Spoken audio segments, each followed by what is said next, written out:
buenos días, mi nombre es Ruby Guamán, represento al grupo 5 de expresión oral y escrita y mi tema es el estado de excepción como respuesta a la crisis de seguridad en Ecuador, un análisis de sus límites de acuerdo a la ley internacional y la jurisprudencia de la Corte Constitucional. El artículo aborda el uso frecuente donde el estado de excepción es necesaria, una herramienta legal manejada por el Ejecutivo ecuatoriano para contrarrestar toda la situación de baja intensidad durante el 2020 y el 2024. En Ecuador, la violencia, la criminalidad organizada y la sensación de inseguridad han crecido alarmantemente en varios sectores de la sociedad.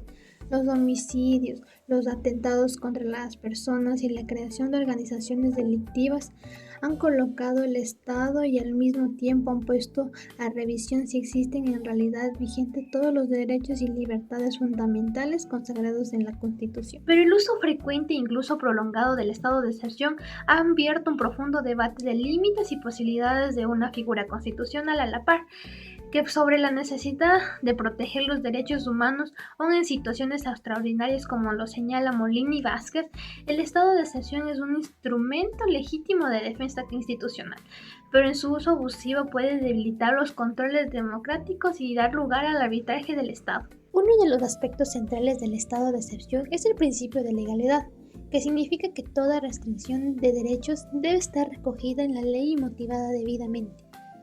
De acuerdo con el CIBAR, la declaración y ejecución del estado de excepción solo puede justificarse en la medida en que existan hechos concretos que la sostengan, así como una explicación clara y detallada de las razones que hacen necesaria la toma de medidas excepcionales. El control jurisdiccional de la Corte Constitucional es una garantía fundamental frente a posibles abusos del Poder Ejecutivo. La intervención de la Corte Constitucional en la revisión de los decretos del estado de excepción contribuye a que se equilibre de manera adecuada las necesidades de restablecer el orden y la prevención de los derechos fundamentales, así evitando excesos arbitrarios. Recientemente, la jurisprudencia ha reforzado criterios tales como la temporalidad estricta de la medida de protección de los derechos no suspensibles. La presente investigación adopta una metodología cualitativa descriptiva, no obstante con un componente cuantitativo que viene dado por la sistematización y posterior análisis de datos secundarios relacionados con los intentos de implementar el estado de excepción en Ecuador. Durante los años acudimos a la literatura normativa nacional e internacional, jurisprudencia de la Corte Constitucional de relevancia y otros informes oficiales acerca de la declaratoria de excepciones, con el propósito de hacer más clara y fácilmente comprensible la evolución de tendencias y hallazgos, hemos decidido incorporar análisis cuantitativos en forma de tablas y gráficos estadísticos, datos analíticos relevantes tales como frecuencias de decretos de estado de excepción, derechos suspendidos, duración de medidas y principales motivos aducidos, han sido dispuestos como tabulaciones y frecuencia y distribución por categorías. Tabla 1. Motivos principales de los estados de excepción en Ecuador. Motivo de declaratoria y frecuencia. Crisis de seguridad, 9. Emergencia sanitaria, 4. Desastres naturales, 2. Conflictos sociales, 3.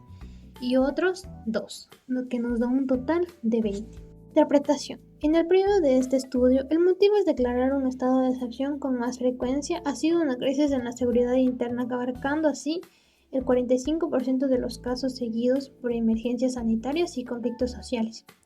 He aquí una prueba más de cuán ubicada está la problemática de la violencia y el crimen en la agenda gubernamental. Se tiende siempre a acudir a medidas de deducciones para agruparse frente al auge.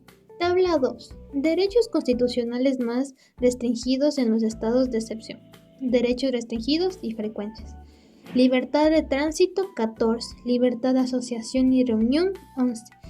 Inviolabilidad de domicilio, 7. Libertad de expresión, 3. Otros 2 que nos da un total de 37. Interpretación. Durante un estado de excepción, el mecanismo más usual es frenar el tráfico, que va seguido de detener a otra gente por asociarse libremente. De hecho, la regularización habla primero suprimir todos estos desplazamientos físicos de personas y luego evitar el que se reúnan para hacer reivindicaciones colectivas Aunque se restrinja de una manera menor este o aquel derecho de libertad, esto va a tener un impacto significativo en la vida cotidiana y social.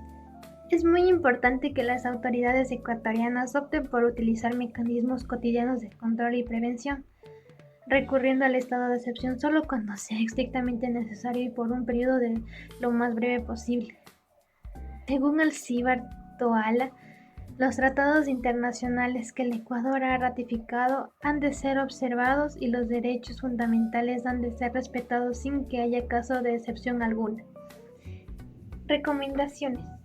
Fomentar la transparencia, rendición de cuentas y participación ciudadana en la suspensión y control de la normalidad. Esto ha sido toda mi presentación. Muchas gracias.